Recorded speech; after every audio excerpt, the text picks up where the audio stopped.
Vamos a hablar un poco sobre evidencia biológica de una creación reciente. Sí. Como creyentes de la Biblia, no creemos que vosotros nacisteis ayer, ¿vale? Sí creemos que hay un lapso de tiempo, pero no millones de millones de millones de años. Así que aquí hay un par de observaciones antes de continuar. En primer lugar, la lógica usada comúnmente para inferir periodos de tiempo largos requiere múltiples suposiciones y pasos lógicos. Si pensáis sobre esto, pensad sobre cuántas veces habéis creído en algo basado en múltiples pasos lógicos. Pasé mucho tiempo en el despacho del director cuando iba al instituto, porque él estaba dando muchos pasos lógicos, pero llegaba a conclusiones ilógicas, lo cual era muy frustrante para él. Pero a mí me ha proporcionado recuerdos divertidos de por vida. Los pasos más lógicos, ¿sabéis? La observación directa de 6 fenómenos biológicos indica que la vida no es antigua. Así que lo que quiero que recordéis es que cuando hablamos de estas cosas, cuantos más pasos lógicos haya que recorrer, menos probable es que lleguéis a una conclusión verdadera. Hay un gran proverbio chino que se relaciona con esto y dice así: cuanto más larga es la explicación, más grande es la mentira. Yo recuerdo haber dado largas explicaciones alguna vez. Bien, estas son las 6 cosas que voy a intentar comentar si tenemos tiempo. Una es el carbono 14, observado en los restos de organismos. Otras son las moléculas biológicas asociadas a fósiles, tasas de mutación observadas, hibridación observada entre muchos organismos e intercambiabilidad de las partes. Y si tenemos tiempo, con suerte, hablaremos un poco sobre ADN mitocondrial. Vamos a empezar hablando un poco sobre el carbono 14. El carbono 14, seguramente habéis oído cosas como que demuestra que la vida tiene millones de años. Eso es realmente una tontería. El carbono 14 se descompone a un ritmo tan rápido que después de unos 100.000 años simplemente no queda nada del carbono 14 para medir en las muestras. Así que, generalmente, se acepta que el carbono 14 no es realmente capaz de medir fechas más allá de unos 100.000 años. Hay 1 o 2 laboratorios que dicen haber conseguido estirarlo un poco más, pero antes decíamos unos 50.000 años, pero diremos 100.000 años en este momento. Así que quiero que consideréis este lugar. Probablemente sabréis que Australia es la Arabia Saudí del carbón. Sí, carbón. Esto es una veta de carbón, en un lugar imaginativamente llamado Acantilado del Carbón, en Australia. Este es, de hecho, el primer carbón que descubrió el hombre blanco en Australia, por europeos. Está al sur de Sydney. Esta es la cuenca de Illawarra, por aquí. Es un área enorme. El motivo por el que quiero que miréis esto no es por el posible carbono 14 que pueda o no estar presente en ese carbón, no lo sé. Nunca he intentado medirlo en ese carbón en particular. Pero quiero que miréis esta interfaz de aquí, entre el carbón y la arenisca suprayacente. En la datación convencional hay una brecha de unos 5 millones de años ahí. Quiero que imaginéis una situación en la que haya carbón pululando en algún lado de la superficie terrestre durante 5 millones de años. ¿Creéis que habría una interfaz bonita y lisa como esta si el carbón estuviese ahí en la superficie de la Tierra durante 5 millones de años? Esto no es lo que se observa normalmente. Y podríais decir, quizá estaba bajo agua. No, si uno se sumerge en el agua, ve que también debajo del agua hay estructuras erosivas que se acumulan. 5 millones de años es muchísimo tiempo. Así que lo que tenemos cuando miramos a algo como esto son como dos tipos de relojes. Uno es el reloj radiométrico, que introduce esta brecha de 5 millones de años. El otro reloj es esta interfaz real entre estos dos materiales, que sugiere que es imposible que haya 5 millones de años. Así que tenemos dos relojes. ¿A cuál creemos? En el acantilado del carbón hay al menos dos relojes. El radiométrico dice 5 millones de años. La interfaz plana entre las capas indica un periodo de tiempo relativamente corto. Saltos paralelos como estos en el registro fósil se llaman paraconformidades y son bastante comunes. La paraconformidad visible en el acantilado del carbón cubre unas 97.000 millas cuadradas, o sea, casi 250.000 de kilómetros cuadrados. Imaginaos eso. Si no estuviera sumergido bajo el agua, si en realidad estuviera en la superficie, uno imaginaría que algo habría tenido que pasar durante ese periodo de tiempo para prenderle fuego. Y una vez empezado, aquellos que estéis familiarizados con el carbón sabréis que no se extingue, sigue ardiendo y ardiendo. ¿Cómo es posible que esto estuviera en marcha durante 5 millones de años sin ser descubierto? De hecho, ¿cómo es posible que esto estuviera al descubierto durante un periodo de tiempo tan largo? ¿Cómo puede ser que no haya caído ningún rayo o haya habido algún incendio o algo que haya hecho que esto ardiera en llamas? Solo para que lo sepáis, esos ordenadores y móviles y tablets, estos proyectores y todo este tipo de cosas, la energía para fabricarlos vino de este carbón. Si vais a Australia, la gente habla piadosamente del calentamiento global y esas cosas, pero si vais a este lugar concreto y os dais la vuelta para mirar, veis los cargueros de carbón alineados en el horizonte. También es una buena prueba sobre si la Tierra es plana o no. Vamos a hablar sobre la datación radiométrica. Sabéis, asumimos que podemos saber las concentraciones iniciales de los isótopos. Asumimos que la tasa constante de desintegración de los isótopos es una realidad, por lo que el reloj no marca ritmos diferentes. Asumimos que la desintegración de los isótopos es el único factor que altera la concentración relativa de los isótopos y de sus productos de descomposición. Esto podría ser algo complicado porque a veces se puede encontrar ciertos isótopos mezclados, quizá con agua, o lixiviados, y eso puede alterar la datación que se puede extraer de ellos. Aquí hay una observación. La datación radiométrica comúnmente parece funcionar, pero también comúnmente da fechas que nadie cree. Esto es parecido a este reloj. Me encanta este reloj en particular, porque mi abuelo básicamente lo salvó. Este reloj estaba en el vestíbulo del Hospital Adventista de Sydney, cuando era el sanatorio de Sydney. Y cuando construyeron el nuevo y gigantesco hospital, mi abuelo estaba trabajando allí y habían tirado este reloj en la pila de escombros y se había roto.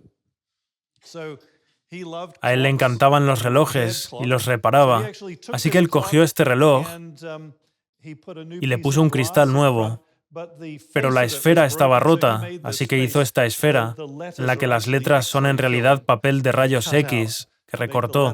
Así que tiene estas letras, y luego en la esfera hizo estas marcas para que se pareciese a como era originalmente. Hay muchos tipos diferentes de relojes. Este es un reloj de agua, en Atenas. Es muy antiguo. Todos conocemos los relojes de sol. Pero a veces, ¿qué hacemos cuando tenemos relojes que marcan horas distintas? ¿Cómo lidiamos con eso? La gente tiene la tendencia de creer en la hora que les interesa. Debería deciros que el reloj de mi abuelo marca la hora correcta 2 veces al día. Y el motivo de ello es que tiene campanillas muy fuertes. Así que si quieres dormir por la noche y no ser despertado cada 15 minutos, Seguramente no querrás que esté en funcionamiento, así que generalmente es así. A veces hay relojes como este. Esta es la hora en la Universidad de Babcock, en Nigeria. Vamos a acercarnos más. A veces encontramos este tipo de cosas. Cuando estás en este tipo de situaciones, puedes llegar a la conclusión de que uno de ellos es correcto y el otro no lo es. O puedes llegar a la conclusión de que ambos son incorrectos. Pero no puedes llegar a la conclusión de que ambos están en lo cierto. Esta es una situación común a la que tenemos que enfrentarnos. Cuando hablamos del carbono 14, en el carbón, generalmente se reconoce su incapacidad para medir más allá de 100.000 años. Y esto es debido a que el carbono 14 se descompone en nitrógeno 14 tan rápido que después de unos 100.000 años ya no hay nada que medir. Así que si se consigue medir carbono 14 en una muestra de carbón, hay dos opciones. O se le ha añadido carbono 14 o tiene menos de 100.000 años. El carbono 14 encontrado en el carbón y otros restos orgánicos e incluso en diamantes se descarta comúnmente como contaminación. ¿Por qué? Precisamente, y este es uno de los problemas, lo que se encuentra es que, con prácticamente todos estos métodos, hasta donde yo sé, y no estoy diciendo esto para decir que la gente está siendo deshonesta. Esta es simplemente la manera en que comúnmente funcionan las cosas. Sabéis, si os salen las fechas que concuerdan con todo el resto de vuestras creencias, diréis, vale, eso es probablemente cierto. Pero si os salen fechas descabelladas, que no encaja con el resto de cosas que consideráis ciertas, probablemente diréis que hay algún problema. A ver, ¿qué podría ser? En este caso en particular, la contaminación es la manera obvia de evitarlo. Pero aquí hay una conclusión a la que creo que podemos llegar de manera lógica. Diferentes relojes dan, de hecho, diferentes edades a la vida. Y los relojes radiométricos a veces indican que la vida tiene cientos de años y otras veces que tienen millones. La gente normalmente elige creer las mediciones que concuerdan con sus presuposiciones. Así que básicamente si se encuentra carbono 14 en el carbón, esos son datos y hay que lidiar con ellos. Yo como cristiano creyente en la Biblia me siento bastante cómodo diciendo, ajá, ese carbón seguramente no es tan antiguo. Por otro lado, alguien que sea un darwiniano comprometido y que cree que ese carbón tiene literalmente quizá más de 200 millones de años, tiene que de alguna manera u otra poner el carbono 14 ahí de algún modo, y la contaminación es una manera, y hay algunos mecanismos propuestos quizá relacionados con la radiación y la descomposición. Pero, de cualquier forma, para mí, es razonablemente interpretado para indicar un origen más reciente al carbón. Bien, vamos a hablar de las moléculas biológicas asociadas a fósiles. Las siguientes moléculas, estos son datos, se han encontrado asociados a fósiles, proteínas, alguno de vosotros seguramente ha oído hablar de ellas, polisacáridos, cosas como celulosa y eso, ácidos nucleicos, bastante sorprendente, grasas insaturadas, ¿sabéis? Para mí eso es completamente asombroso. Si sabéis algo de química, de verdad, grasas insaturadas, wow. Quizá alguna de estas cosas es contaminación, pero puedo deciros que un colega y yo hemos estado acumulando artículos que hablan sobre este tipo de cosas. Y ahora mismo creo que tenemos más de 400 artículos de peer review hablando sobre este tipo de moléculas en muestras que supuestamente tienen muchos millones de años de vida. La conclusión es, hablando de las proteínas, la idea de que las proteínas van a estar ahí durante millones de años es simplemente absurda. Esto se basa en un trabajo llevado a cabo con mucho cuidado, porque este tipo de cosas puede ser importante en estudios forenses. Así que tenemos alguna idea de cuánto se puede esperar que dure una proteína de manera realista y las tasas de descomposición. Para entender por qué las proteínas no van a durar probablemente millones y millones de años, debería explicaros un poco sobre cómo se forman las proteínas.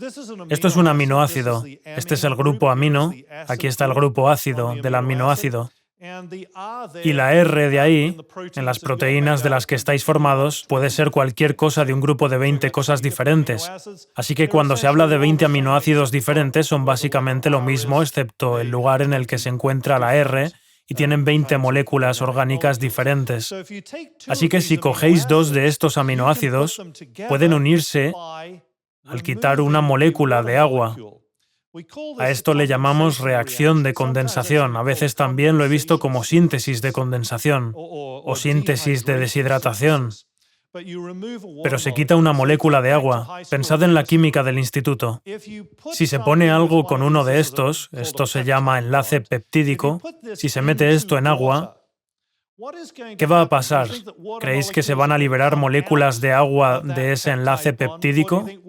¿O creéis que las moléculas de agua se van a unir a ese enlace peptídico? Sí, van a unirse, lo que significa que se rompe la estructura. Así que si vas a formar una proteína, empiezas uniendo aminoácidos de tal manera que liberas una molécula de agua por cada enlace que formas. Pero si quieres deshacer el aminoácido, el polipéptido o la proteína, lo único que tienes que hacer es volver a meter la molécula de agua. De hecho, en este mismo instante, esto está ocurriendo en vuestros estómagos, ahora mismo, porque habéis comido proteínas en el almuerzo y está siendo descompuesta por la pepsina en vuestro estómago.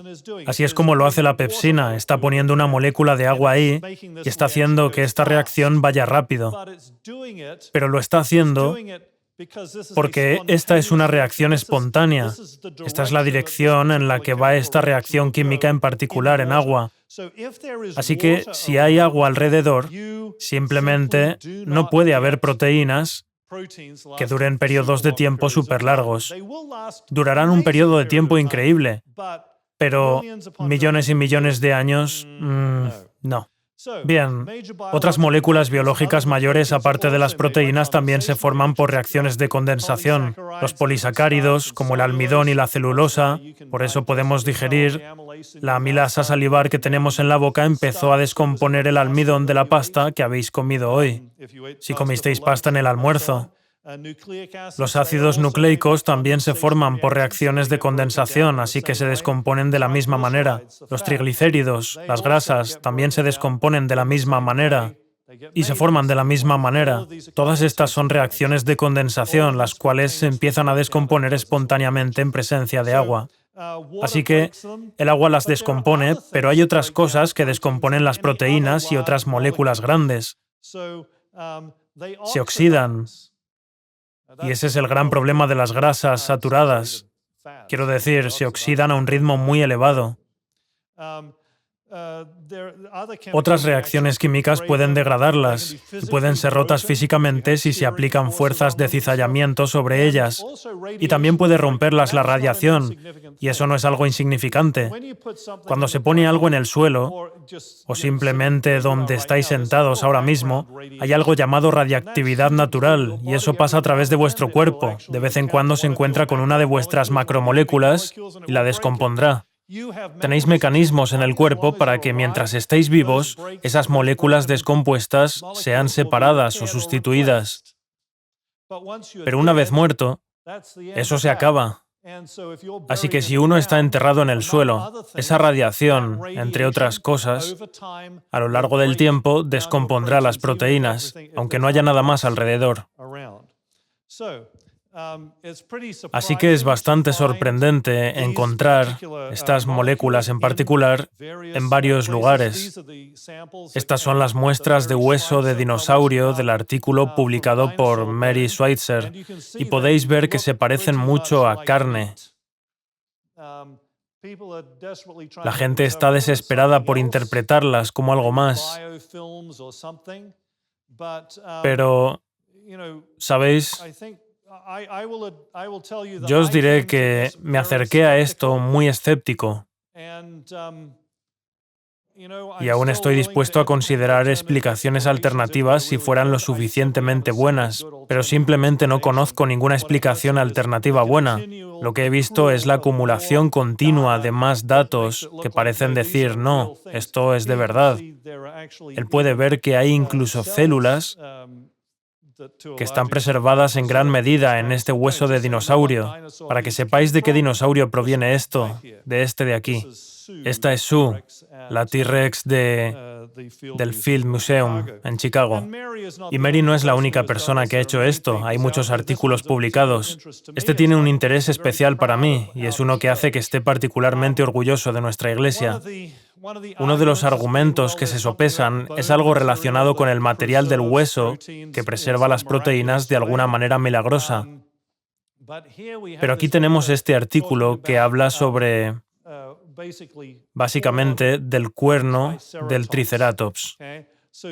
Así que esto no es proteína rodeada de hidroxiapatita, que es el material duro del hueso. Y esto es interesante porque, obviamente, la proteína parece haber sobrevivido, pero también, desafortunadamente, Mark Armitage fue despedido al publicar este artículo. Es absolutamente increíble. El motivo por el que estoy orgulloso de mi iglesia es que él no es adventista, ni tampoco lo es Kevin Anderson. Pero nuestra iglesia dio un paso al frente y le defendió en el juicio, ¿vale? El director de libertad religiosa de la conferencia Pacific Union llevó a la Universidad de California a juicio y ganó un acuerdo de 6 cifras. Así que ahora yo, como ciudadano del estado de California y pagador de impuestos, estoy pagando ese importe. Pero fue una situación muy desafortunada. ¿Cuáles son algunas conclusiones que podemos sacar? Todos los polímeros biológicos están sujetos a la degradación a lo largo del tiempo bajo cualquier condición concebible. Las tasas de degradación han sido medidas. Las explicaciones distintas a miles en vez de millones de años son apelaciones a milagros, no a la ciencia tal y como se entiende actualmente. Vamos a hablar un poco sobre las mutaciones. Tenemos tiempo para ello. Las mutaciones son cambios no dirigidos en la secuencia de un organismo. Os daréis cuenta de que estoy contradiciendo el artículo del que he hablado esta mañana, pero esta es la comprensión tradicional de las cosas.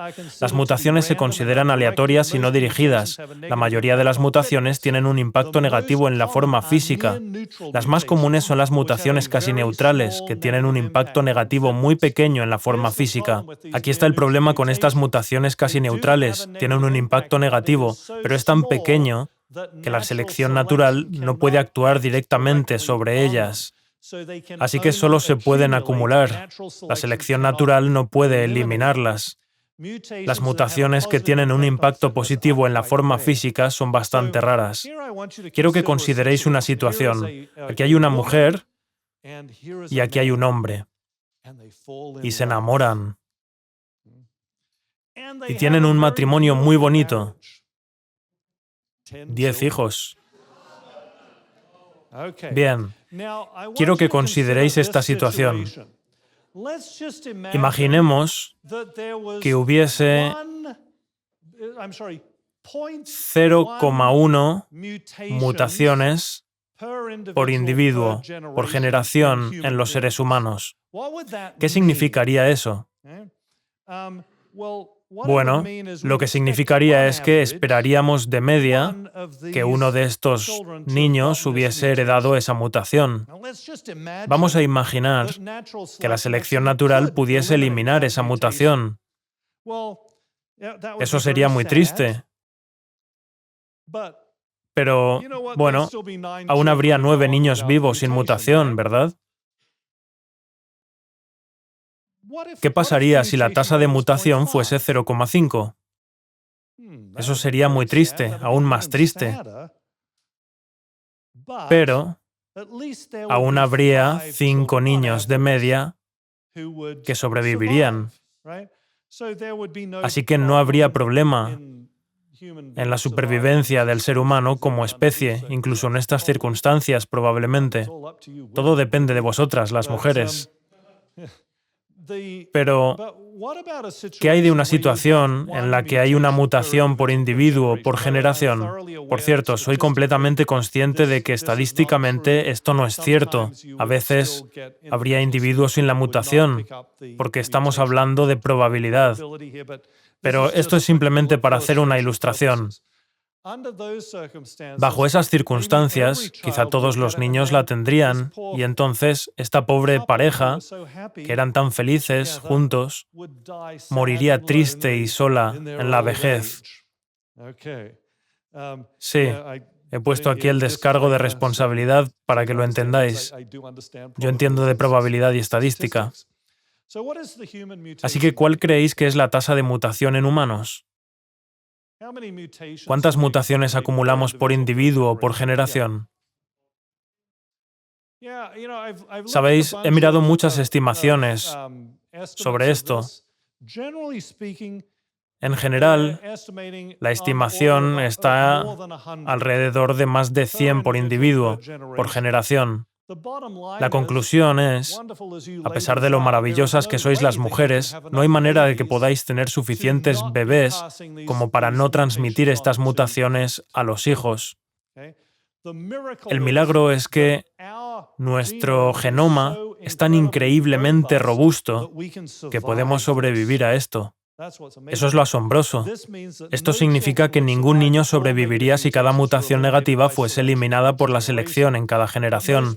Pero la mayoría de mutaciones, si recordáis, son casi neutrales, con solo un pequeño impacto negativo en la forma física, y como no están sujetas a la selección, las mutaciones casi neutrales se acumulan, y eso es inevitable. De hecho, debido a esto, se me ha ocurrido un nombre para mi grupo de pop. Estamos en algo que se llama la era catástrofe. Eso sería definitivamente el nombre de mi banda de rock, si fuese a tener una. Era catástrofe, suena perfecto. Debido a que la tasa de mutación medida en humanos es tan elevada, no todas las mutaciones negativas pueden ser eliminadas por la selección natural. Los humanos estamos en la era catástrofe, el genoma humano se está degradando.